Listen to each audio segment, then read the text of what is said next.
C'est le vétérinaire qui délivre le passeport. Et c'est le vétérinaire qui identifie les animaux, mais légalement, quand quelqu'un achète un chien ou même qu'on lui donne un chien, légalement, il doit déjà être identifié. Il faut voir le chien, faire une consultation, et on vaccine le chien et on lui délivre son passeport. Donc il y a un vaccin qui est obligatoire, c'est le vaccin rage. Mais pour avoir ce vaccin, il faut que votre animal soit identifié et qu'il ait un passeport. Cependant, quand vous rentrez de certains pays, qui sont les pays hors de l'Union européenne, le vaccin rage ne suffit pas. Il faut aussi une analyse de laboratoire qui démontre que votre animal produit les anticorps contre la rage, ce qui est le but du vaccin, de lui faire produire ces anticorps, afin d'être sûr qu'il ne vient pas avec la rage.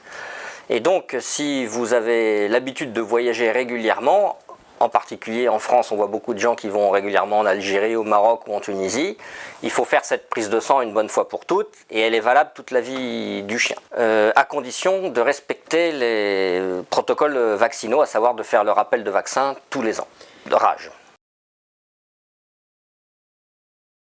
Il n'y a pas de vaccin obligatoire pour les pays étrangers. En revanche, ce qu'il faut savoir, c'est que certains pays demandent des analyses sérologiques afin qu'on n'importe pas les maladies existantes ici dans ces pays si elles n'existent pas, ou certains pays comme l'Angleterre demandent un passage chez le véto 3 à 5 jours avant de passer la Manche pour que le véto vermifuge l'animal.